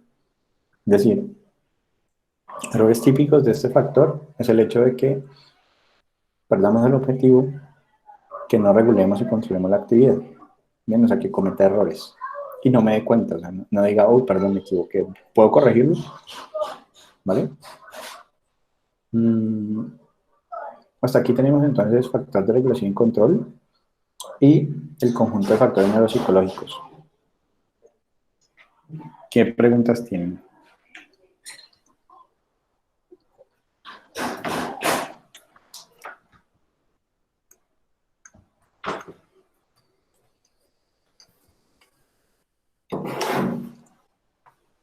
Profe, una pregunta.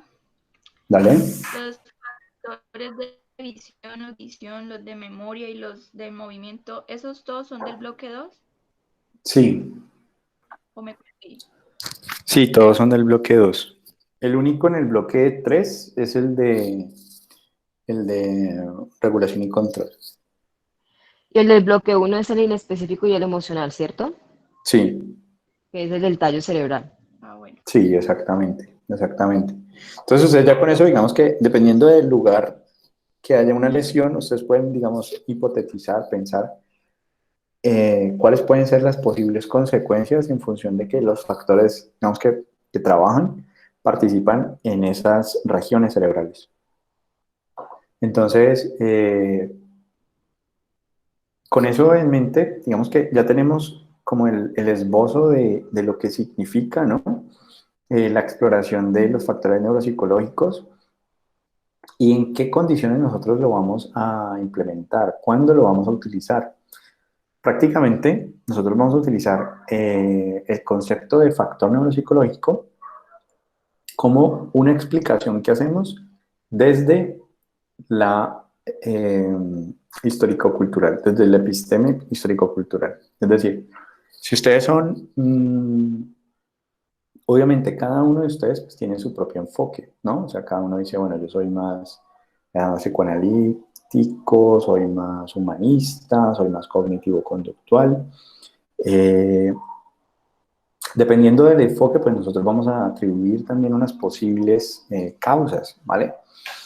Pero entonces lo que tenemos que reconocer nosotros acá, en primera instancia, es, como les mencionaba en un principio, si consideramos que el motivo de consulta está relacionado a situaciones cognitivas, contextos educativos, entonces, métodos de evaluación neuropsicológicos. O sea, vamos a utilizar instrumentos neuropsicológicos.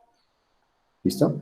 Entonces, uno de esos métodos neuropsicológicos es hablar es la ENI breve que ustedes tienen allí, ¿vale? Ese es un método de evaluación neuropsicológica, cualitativo, centrado exclusivamente en el proceso. Por eso es tan importante que ustedes practiquen sobre los sonidos del lenguaje, porque depende en gran medida del resultado que se tenga de la correcta aplicación. O sea, ustedes no pueden decir que tienen un problema de oído fonemático cuando no lo evaluaron correctamente. Esa es una responsabilidad que corremos pues, en psicología, y es el hecho de que a veces están las pruebas y las personas se las aplican y con base en eso concluyen, ¿no? Sacan conclusiones. Entonces, vamos a revisar que nosotros podemos hacer una aplicación correcta y entonces, para esa aplicación correcta, nosotros habíamos hablado de un entramado que teníamos de un triángulo en el que en ese triángulo nosotros ubicábamos principalmente al sujeto, ¿cierto? Nosotros hacíamos una cosa así y que nosotros para poder evaluar a este sujeto, nosotros teníamos que incluir prácticamente como todas las condiciones de este sujeto, como una arista, como si fuera una parte, digamos, de ese triángulo, todas esas características del sujeto que puedan incidir dentro del proceso de evaluación, es decir, el hecho de que vea bien, escuche bien, es decir, un registro de sus percepciones, cómo está su visión, su audición, principalmente.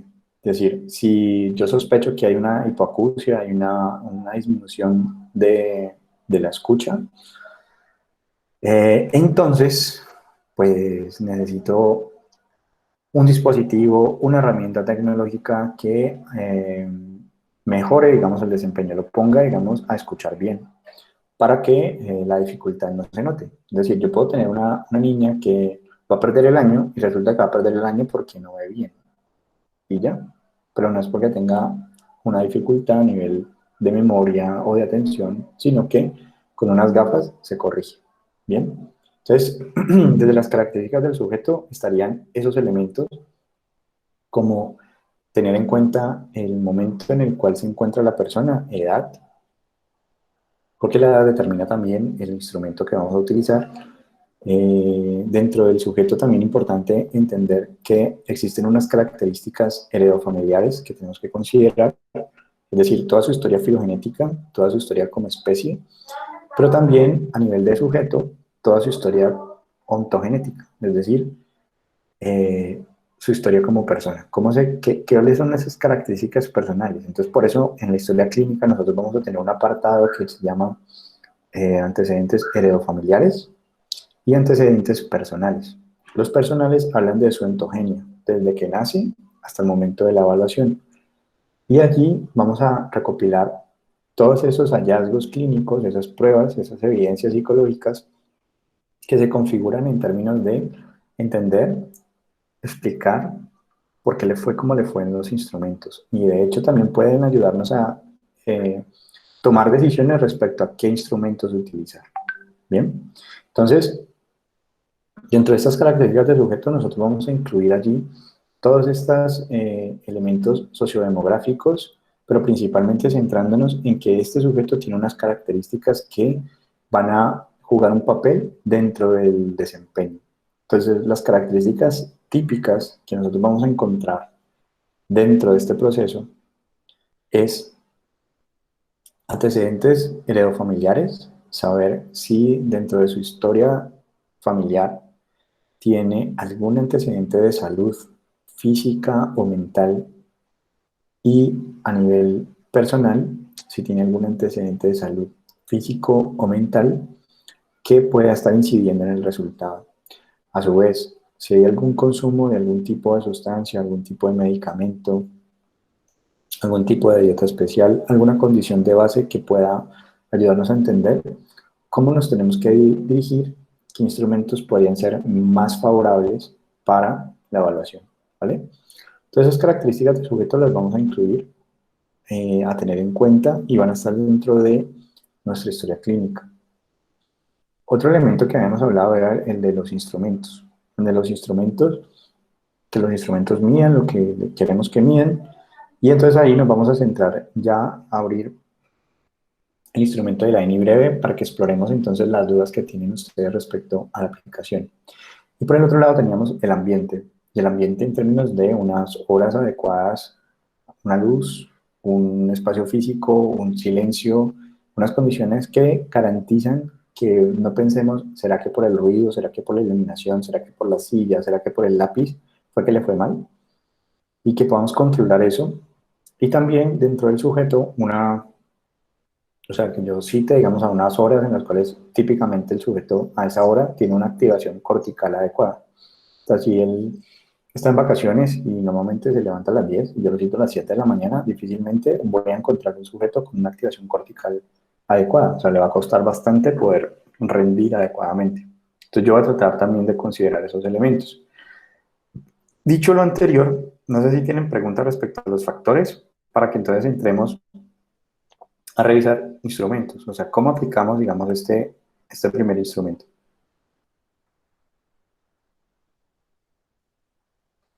Siempre, o sea, si se quedan en silencio, pues asumo que no tienen preguntas y entonces continúo. Ok, entonces, la evaluación neuropsicológica infantil breve es una evaluación que parte del supuesto de que nosotros en el proceso de desarrollo de formación de las funciones, y fíjense que utilizamos el concepto formación, es porque pensamos que toda acción humana tiene una estructura. Es decir, podemos no es algo difuso, no es algo como extraño que no viene nada a nuestra mente, sino que tiene que tener, digamos que, una forma, una estructura. Desde esa perspectiva, esa estructura se forma en la participación con el otro. Por lo tanto, lo que nosotros al evaluar factores neuropsicológicos, lo que estamos haciendo es evaluar qué tanto, ¿listo? Qué tanto la interacción con el otro ha formado, cómo ha asimilado, digamos, esta persona ese conjunto de experiencias a través de la piel, ese conjunto de intenciones buenas, donde estaba la mamá que cantaba, la mamá que leía, o la mamá que no leía, que ni cantaba, y simplemente había un completo desconocimiento, digamos, de la existencia de un otro en el núcleo familiar.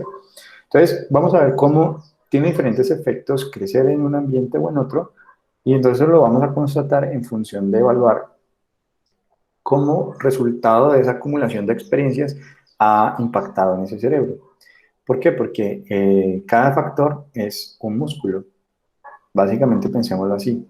Entonces, el primer factor, que es el factor de análisis sinestésico y memoria táctil, entonces aquí tenemos tanto cinético, este es el sinestésico y ese es el cinético.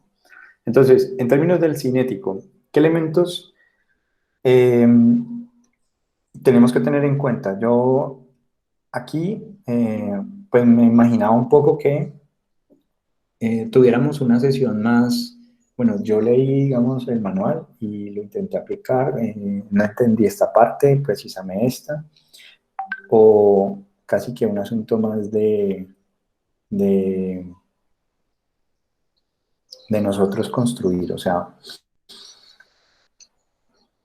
¿quieren que les empiece a mostrar tarea por tarea o nos centramos entonces en las inquietudes?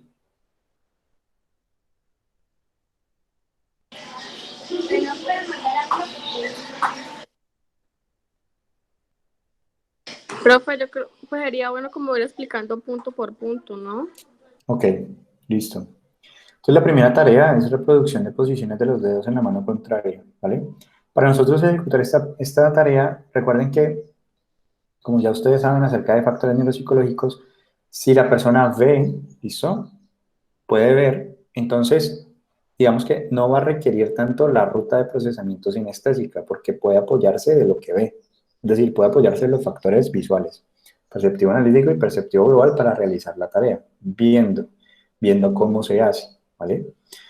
Por lo tanto, esta tarea se realiza con los ojos vendados. O sea, la persona no puede ver lo que nosotros vamos a hacer, ni lo que le estamos haciendo a sus manos. ¿Listo? Entonces, reproducir posiciones de los dedos en la mano contraria. ¿Por qué es factor sinestésico? Nos está hablando entonces de precisión motor. ¿Listo? Entonces dice que en la mano derecha, entonces nosotros ¿cómo nos vamos a ubicar? Nos vamos a ubicar siempre al frente del niño, ¿ok? La idea es que tengamos una superficie lo suficientemente cómoda, plana, como para que el niño pueda apoyar sus manos en esa superficie. ¿Listo? Y sobre esa superficie, nosotros en la mano derecha nos dice que vamos a juntar el anular, el dedo 4, y el pulgar, el dedo 1. Entonces, ¿cómo haríamos eso? Nosotros tenemos las manos sobre la mesa, nosotros estamos aquí al frente del niño y vamos, como el niño tiene los ojos vendados, ¿ok?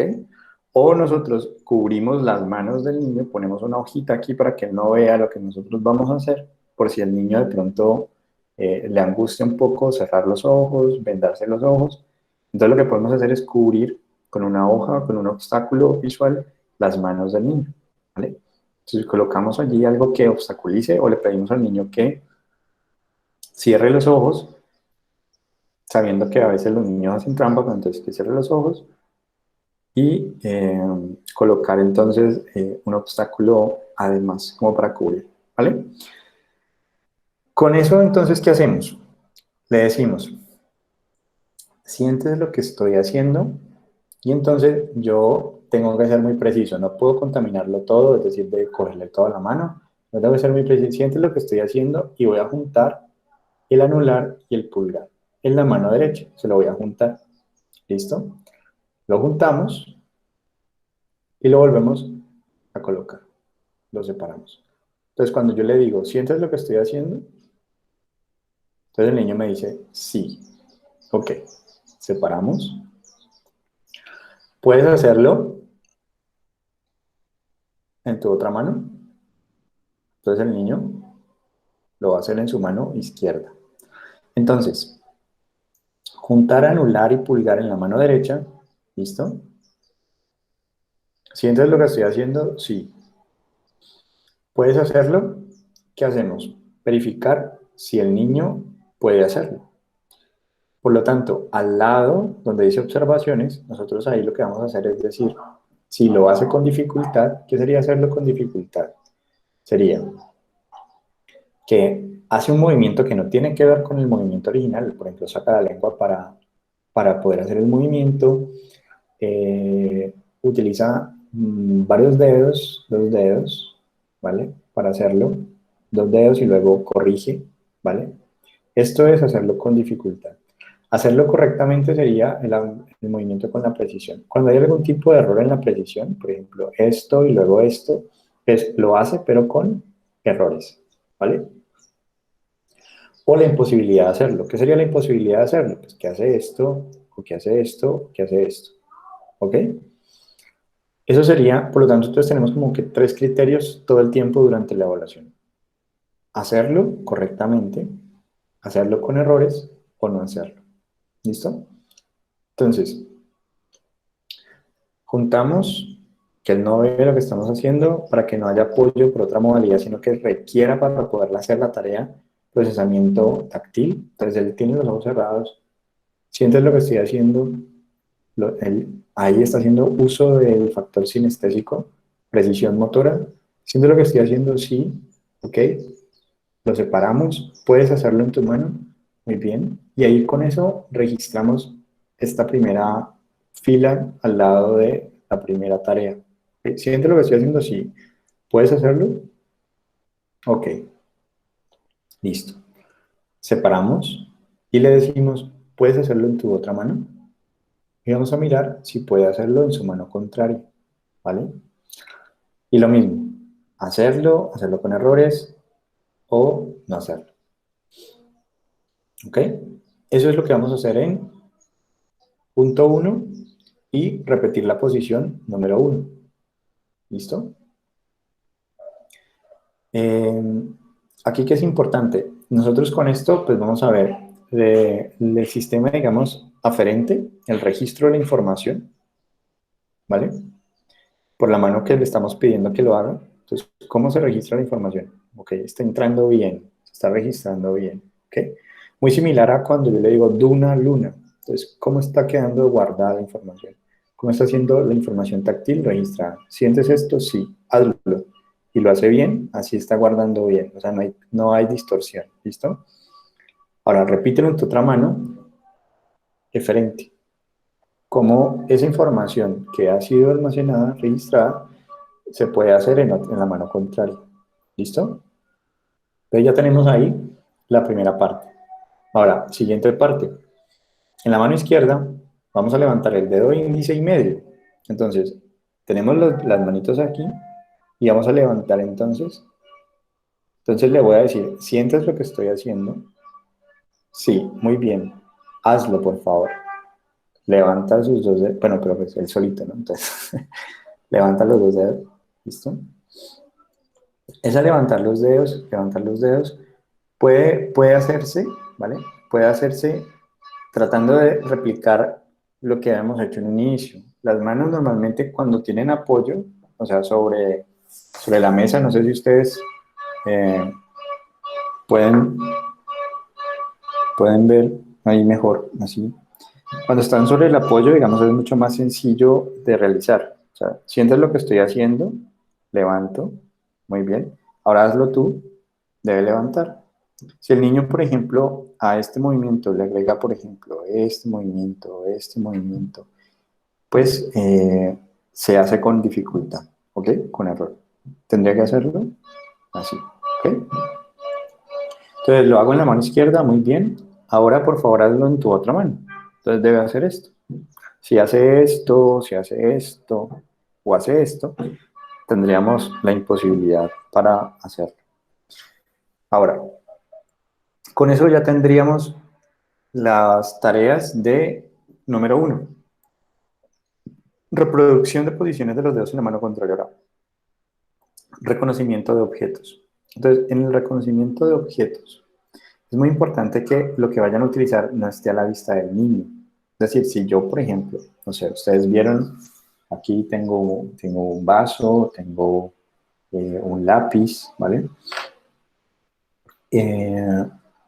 Pues si tú estás con los ojos cerrados y yo te pongo el lápiz, va a ser mucho más fácil para ti identificar qué es lo que te voy a colocar. Entonces la idea es que no demos pistas, que en esta parte de la aplicación tengamos lo que vayamos a utilizar. Por lo tanto, cuando vayamos a pasar al reconocimiento de objetos, si se nos pasó, o sea, nos vio el lápiz, nos vio el lapicero, etcétera, pues entonces hagamos uso de otras herramientas similares a las que vamos a utilizar. ¿Qué es lo que en últimas nos importa? Que haya una característica larga, ¿cierto? De un lápiz con puntita. Entonces ahí podríamos utilizar desde un lápiz, lapicero, marcador, etcétera, ¿vale? Como para poder dar cuenta de si él puede reconocer qué es lo que tiene en la mano derecha. Entonces, en la mano derecha, no tiene los ojos vendados o con los ojos cerrados, colocamos entonces el objeto. Lo ideal sería entonces que él no viera el objeto que nosotros hemos colocado. De lo contrario, entonces podemos utilizar dos objetos aleatorios. Pueden ser unas llaves, pero pues cuidando de que no, cuando las vayamos a poner, no suenen, sino que puede ser una llave que no tenga ningún sonido, una moneda que no tenga ningún sonido.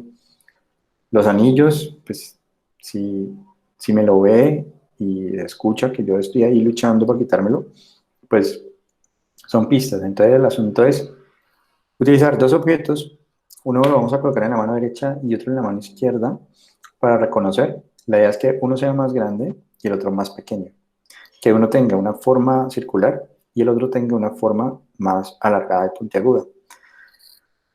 En últimas, nosotros lo que nos importa aquí es reconocimiento de objetos.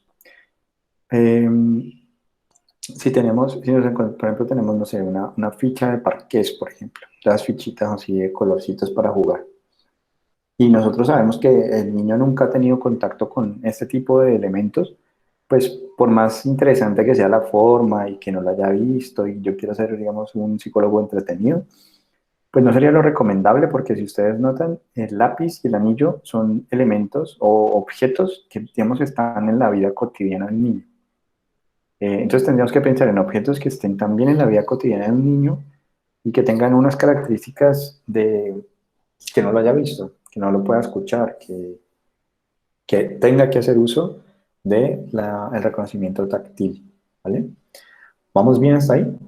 Ahora, reproducción de posiciones del aparato fonoarticulatorio.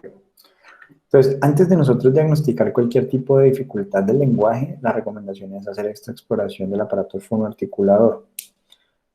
Porque el punto número 1 dice que vamos a inflar las mejillas. Entonces, aquí, por ejemplo, ya podemos quitarle la venda. O sea, aquí ya él puede ver. ¿Listo? Y yo le puedo decir a él la instrucción verbal. O sea, yo le puedo decir, infla las mejillas. Si el niño no lo puede hacer, yo también puedo entonces, haz lo que yo hago para que él lo haga. ¿Listo? Entonces, inflamos mejillas, mostramos los dientes, sacar la lengua, tocar los labios con la lengua, y aquí es muy importante que ustedes, al momento de tocar los labios con la lengua, lo hagan correctamente. ¿A qué me refiero? Que si ustedes, el niño los ve, que ustedes cuando están recorriendo los labios con la lengua, con la misma lengua ustedes quedan todos babeados por acá arriba, por acá abajo, o se les sale baba, pues el niño lo que va a hacer es tratar de imitarlos. Y la idea es que no, la idea es que ustedes cuando recorran con la lengua, pues realmente sea sobre los labios. Es un recorrer con la lengua los labios. ¿Listo? Y le puedo decir, toca con tu lengua tus labios, recórrelos. ¿Listo? Si no lo puede hacer, entonces mira, hazlo así. Entonces recorro con mi lengua los labios, ¿listo? Para que él lo haga. Y, digamos, hacerlo con errores sería que termine pues todo babeado pues por encima de los labios, por fuera de los labios. Tiene que ser muy preciso el movimiento. Recordemos que estamos evaluando el sinestésico, pura precisión. Si vemos que la lengua, por ejemplo, viene aquí y luego salta, la damos como saltando o que vibra, como que con dificultad, así como para poder controlarla, que le vibra, señal de error, señal de dificultad, ¿vale? Tiene que ser fluido, tan y preciso, ¿listo? Lo siguiente es soplar y silbar. Ahora, aquí es importante, yo le puedo decir a él, sopla, o le puedo decir silba. Pero si yo he notado en los anteriores que está presentando dificultades sinestésicas, ¿vale? Presenta algún tipo de error cuando levanta el dedo, tiene dificultad, cuando va a reconocer, tiene dificultad, cuando es mostrar los dientes, no me muestra todos los dientes, cuando saca la lengua no la saca bien, ese tipo de cosas. Es importante aquí que ustedes pongan una hoja de papel delante de ustedes, ¿vale? Y le digan sopla en la hoja, ¿vale? ¿Por qué? Porque si yo tengo debilidad sinestésica, pues puedo terminar botando mucha baba hacia afuera. O sea, voy a soplar, pero va a salir baba, ¿vale? ¿Sí? Entonces, si usted está ahí evaluando, pues usted se va a... Claro que pues mediado por computador, si ustedes hacen esto a una persona y pues va a ver el computador de él o su celular o lo que sea, pero si están con una persona de carne y hueso, pues con su hojita, para que si tiene debilidad, pues sea eso lo que se moja, ¿vale? Hasta aquí voy a dejarlo, ya son las 11:58. Vamos entonces a ir recorriendo, les voy a pedir es que practiquen este último punto relacionado con los sonidos del lenguaje, cómo se hace cada uno de ellos, los sonidos del lenguaje, para que podamos verificar un poco cómo lo están haciendo, ¿no? Cómo está quedando, cosa que lo puedan utilizar, ¿no? Que lo puedan utilizar en cualquier pues, momento que lo requieran, en sus prácticas y demás. Entonces, hasta el momento llegamos aquí, nos hace falta solo esta tarea para continuar con la exploración. ¿Tienen alguna inquietud? Profe, ¿me recuerda la edad del niño? Qué pena. Bueno, esta la utilizamos de los 5 a los 12 años, la de adultos va de los 16 en adelante. 16 en adelante. Entonces la aplicaríamos hasta donde usted nos explicó, ¿no? Pues la intención es que por lo pronto me interesa, sí, por lo pronto me interesa más como que ustedes la pueden ser que se las apliquen ustedes como para que practiquen o se lo apliquen a algún amigo, alguna persona así como, más como para que vayan familiarizándose con las instrucciones, lo que tienen que hacer, que ustedes mismos caigan en cuenta de, no me quedó claro esto, qué es lo que tengo que hacer aquí, cómo fue que, o sea, me pareció claro, pero en el momento de llevarlo a la práctica me doy cuenta que no, ¿vale? Eso es lo que más como que me importa ahorita, ¿vale?